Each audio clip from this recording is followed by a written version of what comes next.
All right, we are live. Thanks everyone for joining us. Uh, Back with week 2 of our Penn State postgame show. We don't have a fancy name for this yet, so if you guys think of one, feel free to let us know in the comments. Perhaps we'll come up with something between now and the whiteout against Auburn next weekend. But anyway, I digress. Once again, I'm Tim Aiden, editor, writer for Black Shoe Diaries on SB Nation's Penn State website. Marty, want to introduce yourself? Yeah, my name is Marty Leap. I'm also editor/writer for Black Shoe Diaries and SB Nation. The plan is for most weeks for Tim and I to be your host. Unfortunately, due to prior commitments, I cannot be here last weekend, but I'm very excited to be here today and talk about another Nittany Lion victory. Yes, indeed. Well, we're and quite a victory it was. This is a Ball State team, which I think some people know. Maybe some people don't realize. They're no slouch. I mean, they're the defending MAC champions. They finished in the top 25 last year, and they returned all but one or two of their starters from the previous year, and pretty much all their key offensive guys are back, including Drew Plitt, their quarterback, Justin Hall, their top receiver. I mean, this is a team that could potentially have given Penn State a difficult afternoon, but to Penn State's credit, they ran with the momentum from that rock fight of a win at Wisconsin last week, and it kind of carried over early. The first two drives, first two offensive drives ended in touchdowns. They hold Ball State to 3 and outs. That they got up on them early, and even when Ball State punched back a little, like there were twice in the first half, they came down into the red zone, actually inside the 10-yard line, but they settled for field goals both times, which, again, the defense continued its whole bend but don't break theme. The offense did get a little, second half offense was a little shaky. Now, perhaps they got more conservative with play calling, so they don't show everything to Auburn for next weekend. But it felt like it could have been a little better. But, in the end, they put up 44 points. Of course, 7 of those you can credit to the defense, but still 37 offensive points. Not too shabby. Marty, what are your initial thoughts on today?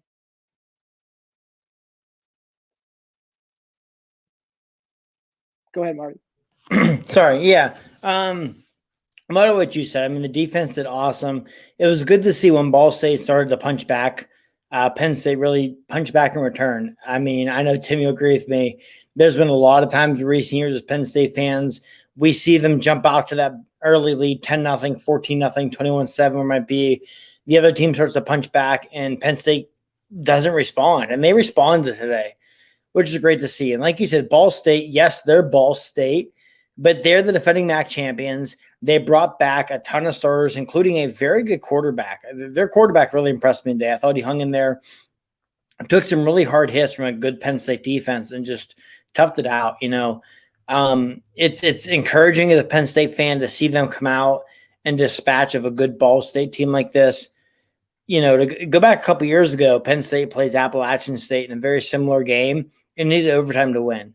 So I think you can see this Penn State program growing with a win like this, and it's good to see. I think Penn State's in a good spot right now, and it was a successful afternoon at Beaver Stadium.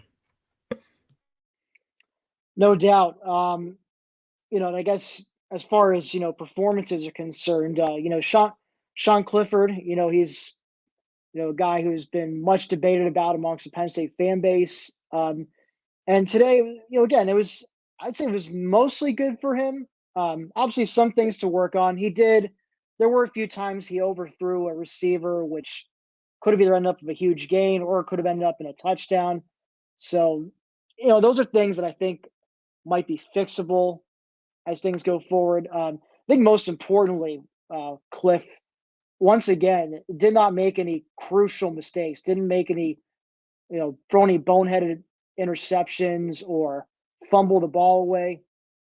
Like, he did a tremendous job. Just if he was being pressured, he either just try to run away or just he threw the ball away. Just he didn't try to force the issue anywhere. So you give him credit there. And, his stat lines you can kind of see going along the bottom there, 230 yards, 21 29 passing, a touchdown. He did also, I didn't put it there, but he did also carry for about 65 yards today. So I think picked up most of the second half. But Marty, what were your impressions of Cliff as for today? Yeah, a lot of what you said, Tim. The no turnovers is big. I don't know the number off the top of my head, but in Sean Clifford's career as a starting quarterback, I'm pretty certain Penn State has never lost a game in which he has not turned the ball over. I could be wrong, but I'm like 95% certain that they've never lost a game when Clifford doesn't turn over. It's turnovers of Cliff, man. He's going to make throws. He's got a lot of arm talent. Anyone who's watched Penn State recent years knows that. But it all comes down to the decision making for him. And I thought his decision making today was good. Actually, as we're recording this, I'm currently working on my 3 takeaways article for Black Shoe Diaries. And one of the things I mentioned in that is Clifford's decision making being better. Him knowing when to just tuck the ball, get my 5 yards and get out of bounds. Him knowing when to throw the ball away. And I think that those are things that could probably be traced back to Mike Yurcich now being the offense coordinator / quarterback coach at Penn State. Because I think that is a big improvement for the Nittany Lions.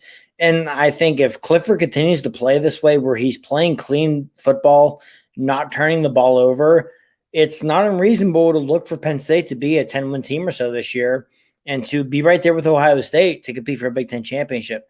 Because I think outside of Clifford, coming into the season, I think most people around Penn State would agree that outside of Clifford in the quarterback position, this is a Big Ten championship caliber roster. But if you're going to get a quarterback play where, yeah, Clifford is maybe nothing great, he's not going to go out there and necessarily beat a team, but he's also not going to beat your own team. Hey, I would take that. Had you told me coming into the season that through the first 2 games here, Clifford was going to have no turnovers, I would have signed me up, especially with Wisconsin being that first game. And like we said, Ball State was not a slouch of an opponent today. So I do think that Clifford has made a lot of strides under Yurcich, which is great to see.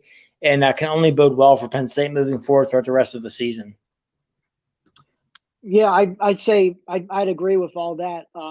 And speaking of Yurcich, I thought overall, once again, I think he called a great game, and I think what stuck out to me the most when I say he called it was during the second quarter, maybe like kind of late second quarter. The offense was, they were kind of slowing down a bit. I think they had come away with a field goal the previous drive, or maybe they didn't even get any points. Might have been the only drive they didn't score on. But anyways, like, 17-6, late second quarter, you're kind of looking to get another touchdown, just really step on Ball State's throat before the half. And, they realized when Cliff was going back to try to look to Jahan Dotson for a deep ball or whatever, like trying to look for a downfield throw, the pressure was getting to him from Ball State's D-line. And so he adjusted by, has Cliff throw a quick bubble screen to Jahan Dotson, who probably to a few people's surprise takes it to the house off the bubble screen. But it's those little adjustments he makes. If something's not working, like he'll just try something else to. And I think even more importantly, we saw with the running game. But if something is working, if Noah Kane or Kevon Lee is gashing you on the ground, like they're just going to keep throwing it at you until you can show that you can stop it or slow it down. So once again, I think it was a very well game. I mean, very very well called game from Yurcich, even if, of course, the execution may not have been perfect at all times. But again, I think it's silly to expect perfection of any kind with any sporting event, if you ask me.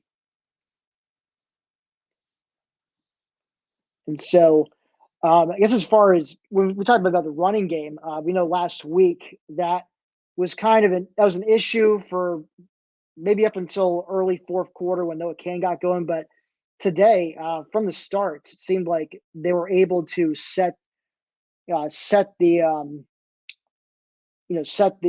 wait, what's the word? I'm losing. I'm forgetting the word, but set the tempo, set the tone.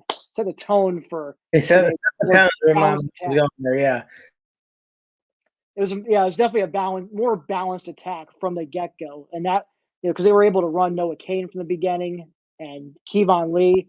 I should say Kevon Lee, he had a very I say a nice bounce back performance after an abysmal week one at Wisconsin. I don't know about you, but I enjoyed the Saquon Barkley impression he did with catching the ball on the wheel route. I mean, I had to do a double take to see that. That was number 24 making those plays. So Yeah, it was great to see, Kevon Lee, big bounce back game. I thought Noah Kane looked great today.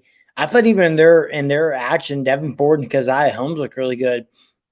I was texting with a friend of mine during the game, and one thing I said to him that was really nice to see is I feel like dating back to very early in the Saquon Barkley era, when they had Saquon Barkley and Miles Sanders on campus, Penn State has always had a very deep running back room.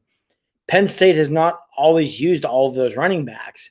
And it was great to see early in the game today, Noah Kane gets a handoff. Kevon Lee gets a will route, bubble screen to Devin Ford. It was good to see them taking a position of strength and using it on offense, which is something that, I loved Joe Moorhead as offense coordinator, but that was one of my few complaints with him as offense coordinator was him not incorporating guys like Miles Sanders, guys like Andre Robinson into the offense more when Saquon Barkley was here. You have a deep running back room, use them, and it's great to see Mike Yurcich using them. We saw it today, like you said, that Will brought the Kevon Lee was great. Devin Ford got out a run. Keziah Holmes was flashy in the fourth quarter. Why? He was a four-star recruit out of high school. Penn State's running back room might be as deep as anybody in the country. And it was just really good, not just to see that running back room flash that potential today, but to see the offensive coaching staff setting these running backs up for success and to use all of these running backs in the game. no doubt. I guess going over to the defense now. Once again, they Ball State did not reach the end zone until garbage time in the fourth quarter. Which if you told me that was going to happen going into today, I would have gladly taken it because I really thought they were going to get find the end zone a couple times while the game's outcome was still in doubt. But you know, once again, I personally I think the defense really did a great job holding that, holding like a solid Ball State offense in check. And as I mentioned before, those two stops in the red zone where they settled for field goals. But I will say I was a little, I guess as a Penn State fan, I was happy he chose to kick instead of going for it on fourth and goal with on the final play of the first half.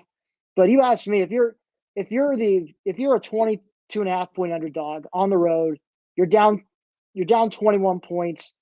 It's the last play of the half. You're at the opponent's 4-yard line. I mean, I say you go for it. What do you got to lose? I mean, what the old hashtag kickings for quitters. Yeah, yeah, I agree with you. If I'm Ball State, I would have gone for it there. Nothing to lose, everything to gain. You're a 22-point underdog on the road, facing maybe the largest crowd you've ever played against in program history. I would have gone for it there. I do think Penn State today got some help from the Ball State coaching staff and stuff like that. But at the same time, I would also argue that some of that comes from respect for Penn State. They may not have been confident in their ability to get those 3 or 4 yards against the Penn State defense and score. So I think that also needs to be a factor in there. And I just think that, that's one of those kind of hidden areas in the game where you see the talent gap between two teams kind of shine through without necessarily truly seeing it. You'll see the talent gap when an offensive line is pushing a defense around.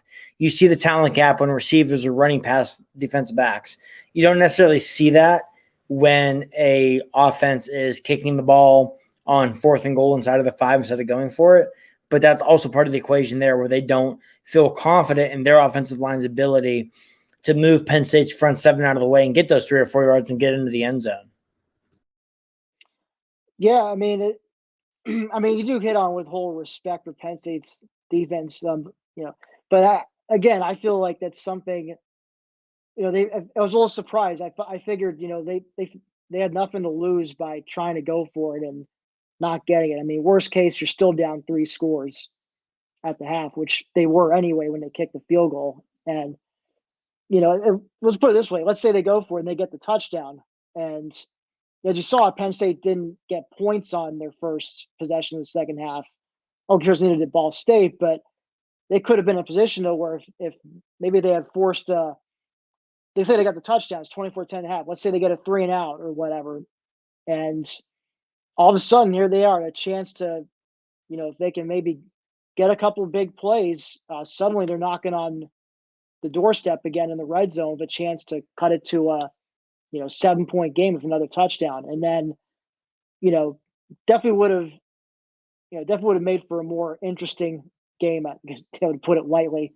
That would have happened, but again, just a little baffling if you ask me. But I'd say overall, I mean, the defense. I think you would agree. Defense really played lights out. The starting unit, especially.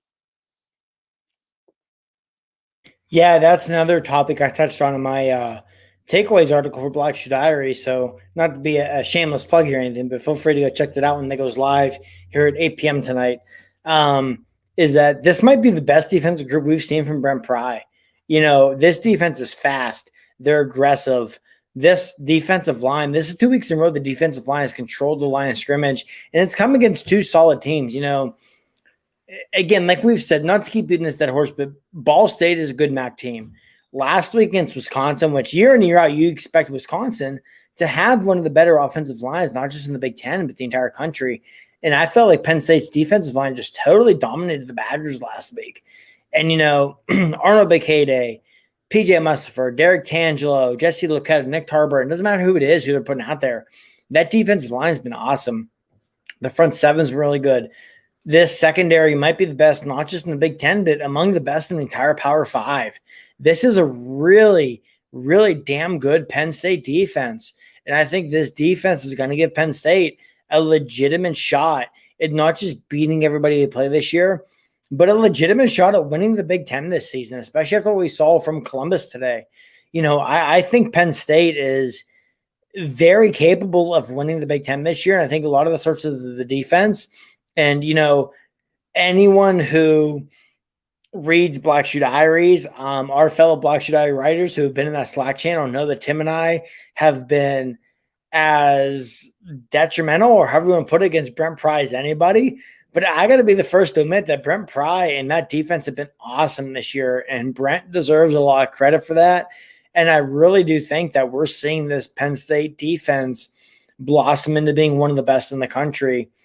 And again, we saw that again today, and it's just great to see because, you can have the best offense in the world. If your defense stinks, there's no guarantee you're going to be in every game. If you have a great defense, you can have an offense that has struggled like we saw with Penn State in the first half last week, like we saw at times in the second half today, and you're going to be in every game because your defense will keep you in it.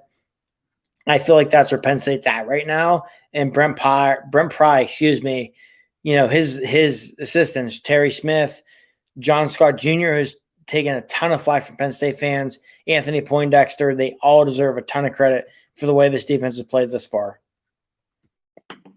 I think you definitely nailed it on the head there, Marty. I will add, I think what stuck out to me most about, we mentioned how its defense is Brent Pry's best so far, just different from prior years. I think this comes from how aggressive they are in going for the pick. And I think we saw Jesse Lucetta's pick six, which really, that effectively shut the door on any hope of a Ball State comeback. I mean, granted, at that point, it's 24-6, like midway the third quarter. It's not like Ball State was really having like an easy time moving the ball, but that door is still a bit open. But that pick six just completely shut it. Because I remember thinking to myself, offense needs to put up one more touchdown, and this thing is over. But it was nice to see when the offense was sputtering a little. At least the defense sometimes can come up with maybe a pick six, or even just if they can just force a turnover deep in their territory and set up the offense with short field. I mean, those things are huge as well. But yeah, I mean, and then you saw Jair Brown once again dropped an interception. I think he's probably dropped more interceptions than he's gotten so far. But he's a guy who's all over the ball too. It seems to me, and Joey Porter Jr. It just seems to me there's a lot more awareness, or just whatever the defensive staff is teaching them about defending passes. I'm noticing a marked difference between this year and prior years. Yeah, I am too. And I remember coming out of camp, Pry, his assistants, players, all talking to reporters about the emphasis Penn State wanted to put on forcing turnovers this year. They felt like they did a much better job in preseason camp of forcing turnovers, which I think at the time, a lot of Penn State fans were like, oh, yeah, you forced turnovers against Sean Clifford. And again, like we said, through 2 games, Sean Clifford has not turned the ball over. So that might be more of a testament to the Penn State defense than anything else. And through 2 games, we've seen that. Against Wisconsin, those 2 big interceptions by Jaquan Brisker and Jair Brown, the pick 6 today by Jesse Luketa that you mentioned was just a terrific effort and just individual play. The interception by Daquan Hardy, his first career interception. Penn State's defense has been swarming to the ball all season long, which is awesome to see. And I really do think that whatever it is that they change with their defensive philosophy in the offseason, maybe that was bringing Anthony Poindexter on as safeties coach. Maybe that was having a normal offseason with John Scott Jr. around where he can contribute more to the defensive game planning. Whatever it is, it has worked. It has been awesome to see. And, Tim, I'm sure you agree with me. The defense we've seen the last 2 weeks is not the Penn State defense we are used to seeing, dating back to probably the Minnesota game of 2019. Down the stretch in 19 and all of last season, this defense was just woeful. And all of a sudden, this defense finally looks like a group that has a bunch of 4- and 5-star studs running around. And it's wonderful to see as a fan. And it really instills confidence in you throughout the rest of the season that Penn State's going to be able to not just hang with everybody they play, but, be right there and potentially beat every opponent, Ohio State included, left on their schedule. No doubt. And I think we will certainly get to that game in Columbus in a little bit. But I do want to shift a little bit. Of course, overall, very good game. But of course, as I said, nothing is perfect. There are some things that can always get better at. A couple of things that stuck out to me. I think especially the pass protection from the offensive line was spotty at times. I lost count just how many times, Cliff was trying to look for that downfield shot, and then he had to bail out because the pressure was getting to him. And also, Jordan Stout, he did make a few field, but he did also shank a 45-yarder. I guess it was better than last week. He didn't miss any extra points, so give him props where it's due. Or didn't shank something inside 30 either. But he felt like field goal kicking still a bit of an adventure. What were some things that you think can be improved upon between now and next week?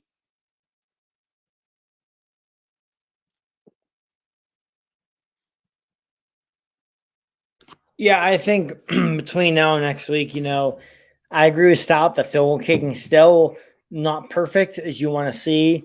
And Auburn's definitely a team where you could potentially see a missed field goal coming back to bite you. I think also it's just offensively, I want to see this team get in a rhythm and stay in it.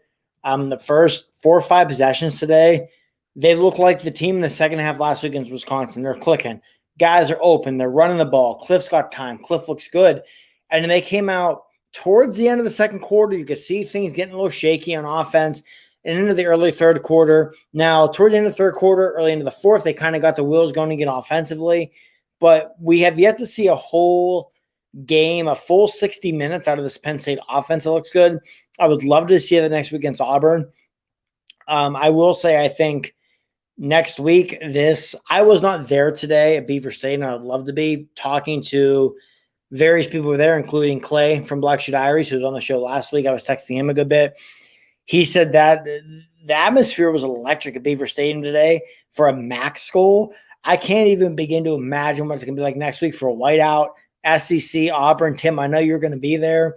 I'm sure by the end of the night, you among 100,000 other people have no voice left. I fully expect that atmosphere to be electric.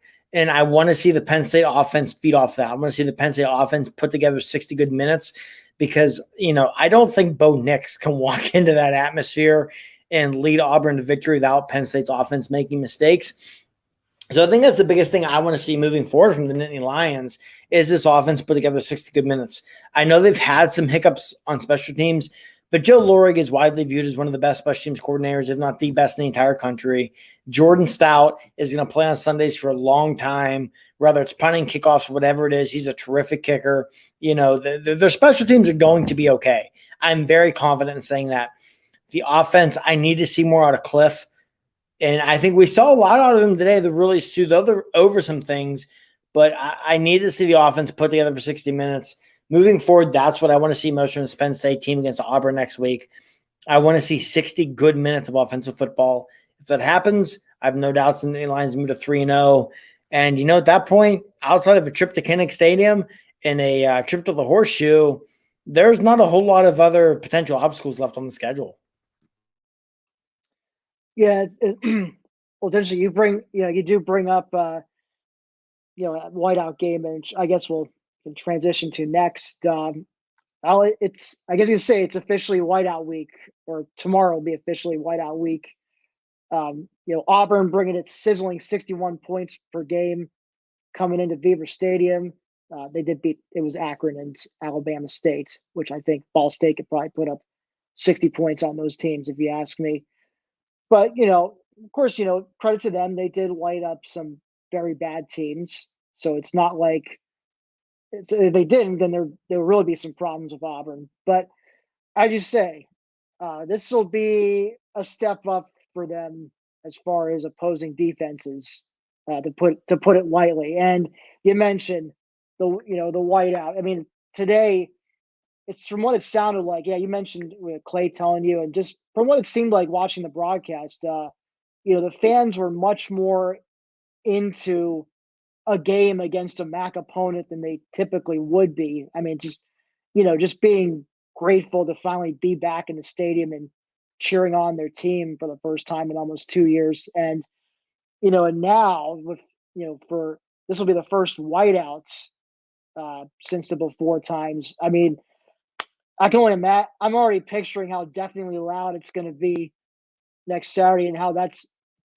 and the effect it could have on Bo Nix and just just just that offense in general, trying to get the signal to play call and all that. I think we'll keep playing that YouTube clip of Michigan false start having to call a timeout on the very first play of the game in order to avoid a delay of game, because it just got so definitely loud in that 2019 whiteout game. I'm picturing something like that, but like dialed up to 11. Yeah, I'm with you. Like you said, the first whiteout since, the pre-COVID era, and just Auburn coming to town, a top 25 team, an SEC team. And, is Auburn truly a top 25 team? That's debatable, but as long as they're in the SEC, they're always going to get that respect. And, if Penn State can come out and take care of business against Auburn next week, you're looking at Penn State being 3-0 with a road win over a top 15 Wisconsin team, home wins over Ball State, who is defending MAC champions and was, I think, like 38th or 39th in the AP poll this week, and a whiteout victory over an Auburn team that's ranked in the top 25. You'd be hard-pressed to find a team with a better resume 3 weeks into the season than that. And, I think this could set up very similar to that 2019 Penn State season when the Nittany Lions started, I believe it was 8-0, and then wins against Michigan, a non-conference win against Pitt, a tough win against Iowa, like where they could be ranked pretty high because of their resume. Excuse me. And these tough games are going to do nothing but just continue to pad the Nittany Lions' ability to go on and potentially compete for a Big Ten championship this year. They've been there. That Iowa game, the Wisconsin game is the benefits of that cannot be denied. Have to fight, scratch and claw. A game today against Ball State, a good team to come out, get that big lead and not let up and bury them. Again, that's the kind of stuff that championship caliber teams do. It's just great to see from Penn State. And, this is shaping up to potentially be a really good, maybe even special season in Happy Valley.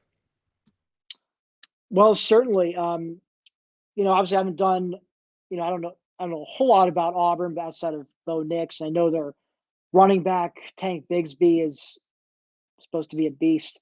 So it'll be interesting to see how our front seven handles that next week. But it's one of those games, I think if they win next Saturday, and I figure they'll be favored. I don't know what the line is going to be. I guess we'll find out tomorrow how much.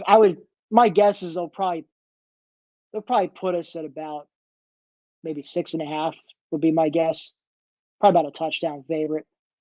So, if they can, kind of live up to that billing, at least get the win. I feel like they're going to be undefeated going into that Iowa game, that second weekend of October. And like you said, Marty, that was 2 years ago when they had that better than expected season that ended with an 11-2 Cotton Bowl victory. They grinded out some tough wins. I mean, they beat a tough Pitt squad, a gritty Pitt squad at home. It was a bit of a rock fight. And then more importantly, they went on the road at Iowa, ranked Iowa team, hostile environment. And, they won a defensive slugfest there. 17-12 was the final. And they were able to actually grind out the final few minutes of the clock for once instead of, snatching victory from the jaws of defeat like they have done so many times, it seems, under James Franklin. But if they can, I agree. There's a potential for this to be a special season. I think last week at Wisconsin, the way that the defense bent but didn't break, and then today, got up early on maybe the best team in the MAC. Perhaps Toledo has something to say about that after nearly upsetting Notre Dame today. But as far as we know, the defending MAC champions, they came out and just stepped on their throats. They did not let Ball State really think that they had a shot to come out of Beaver Stadium with a shocking win. And that's, like I said, that's what you want to see. That's what championship caliber teams go out and do. So I'm excited. I'm interested to see how they do against Auburn next week. If they're able to, they can get up on them early and then kind of hold firm defensively, keep them in check, maybe grind out like a 7-10 point win, which is probably what you'd hope for, at least if you're a Penn State fan. Of course, win like a margin like today's would be awesome, but I'm not banking on that. Auburn is a good team, so give them credit where it's due.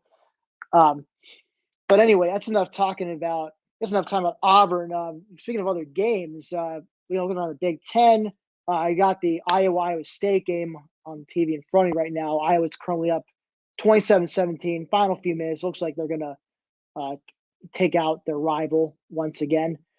But probably the biggest result today in the Big Ten, as you alluded to earlier, was in Columbus, where Oregon, led by offensive coordinator, former Penn State offensive coordinator Joe Moorhead, went into the Horseshoe and stunned Ohio State 35-28. It's a final. For Ryan Day, it's his first ever regular season loss as the Ohio State head coach. Of course, it took him till his third year to get there, much like his predecessor, Urban Meyer. So, Marty, you kind of mentioned it before, but how are your feelings about the Penn State Ohio State game now? Obviously, I guess with a caveat that this is still maybe an experience, but it's a talented Ohio State team, and they will have time to get better, work out the kinks. They could be even better formed by late October when Penn State comes to town. But do you think they are more beatable now after witnessing what you saw today? Yeah, after what I've seen from Ohio State these first 2 weeks, I definitely think they're more beatable. Ohio State's wide receivers are absolute studs. They might have the best wide receiver group in the country. That said, Penn State's secondary might not just be the best in the Big Ten, potentially the best in the entire Power Five. at least in the conversation, which I think kind of helps offset some of that. CJ Stroud today, I think his final total yardage and touchdown to interception ratio is going to make it look like he played a lot better than he did. I'm not sold on CJ Stroud. I think Penn State's front seven can really, even with the game being Columbus, can really give Stroud problems. And I think their secondary can cover these receivers. I think Ohio State's defense is nothing great. Excuse me. It is one that I think guys like Jahan Dotson, Noah Cain, Parker Washington, Keandre Lambert-Smith, those guys can exploit and take advantage of. I'm not saying that Penn State's going to go into Columbus on Halloween weekend and beat the Buckeyes. I'm not saying that at all. I'm just saying, as a Penn State fan, I feel 100 times better about Penn State's ability to go into Columbus and beat the Buckeyes now than I did 2 weeks ago. I think Penn State has played much better football for the first 2 weeks of the season than Ohio State has. And, as you mentioned, Tim, with Joe Moorhead, this win today had to feel good for Jomo. That 2017 game, I'm sure, is one that still haunts him, haunts James Franklin. I know it haunts you and I. We've talked about it endlessly, where this Penn State program might be had they come out and just finished off those last 10 minutes in Columbus in 2017.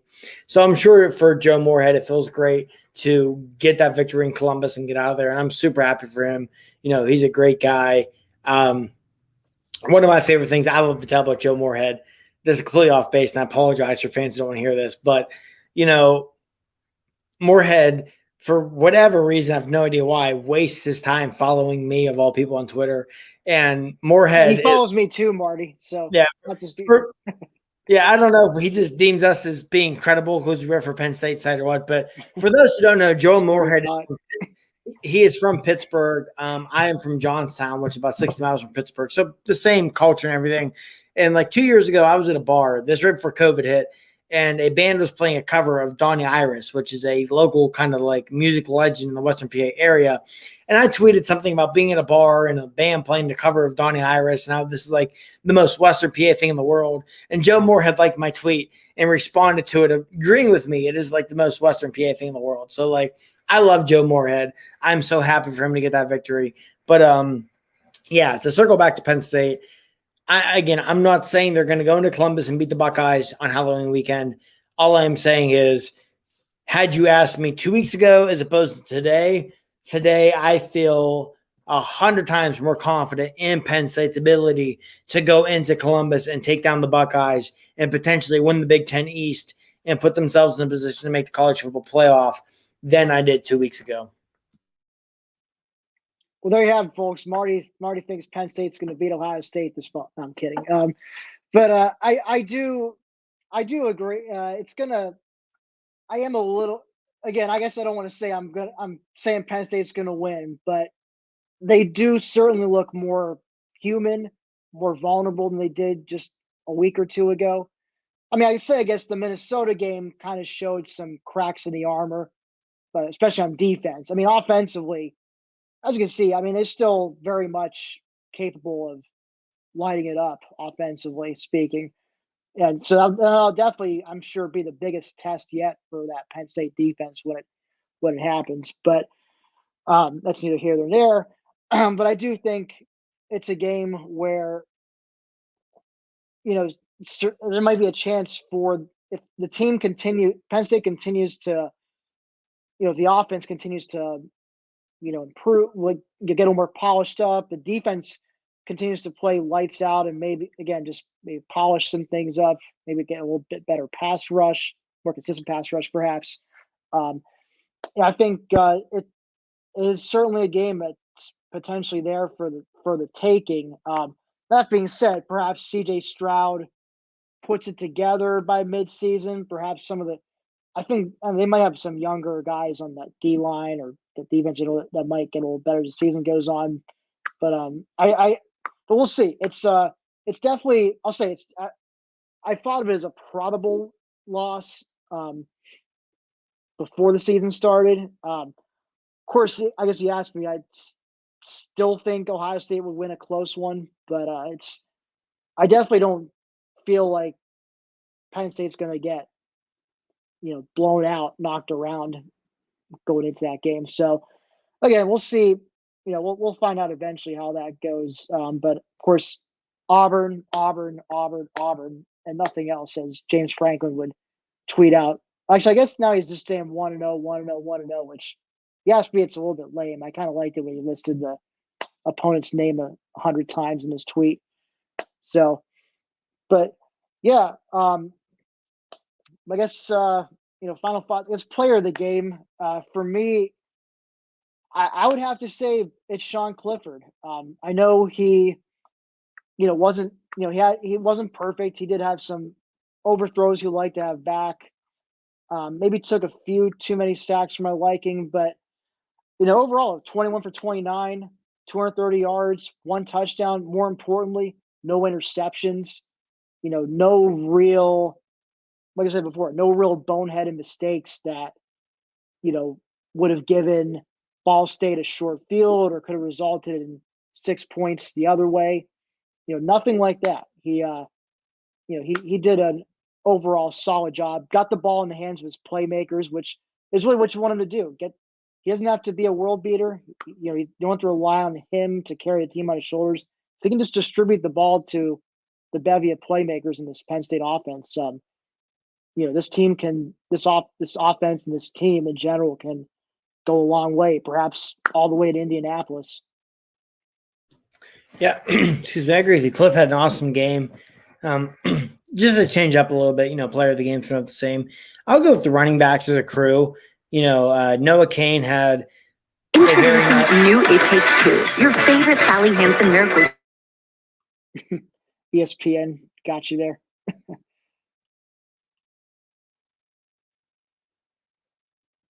You there, Marty? Oh, you're muted.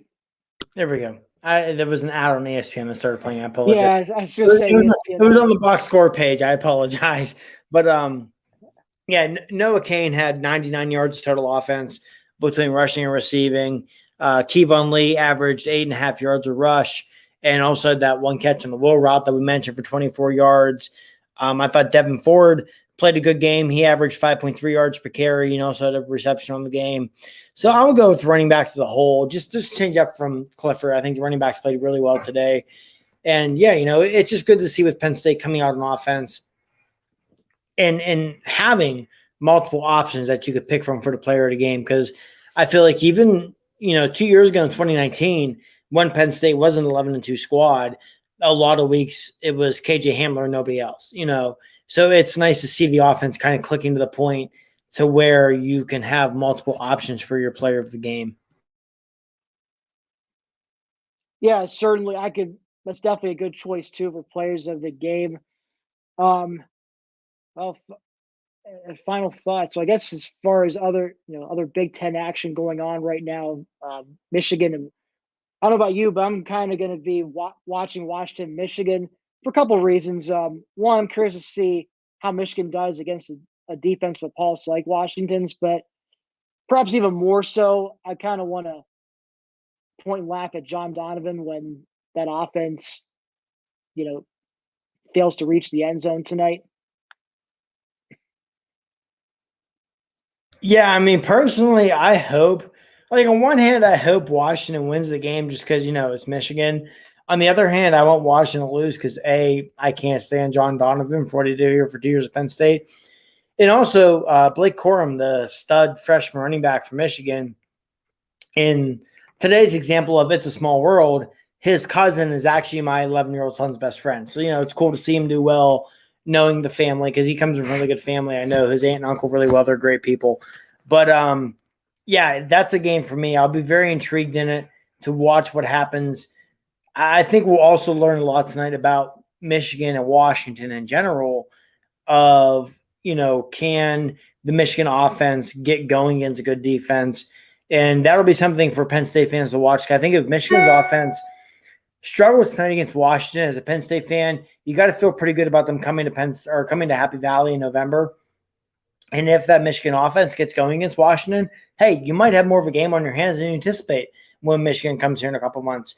But that'll definitely be one that I think not just Penn State fans, but fans of the Big Ten in general should be keeping an eye on this evening.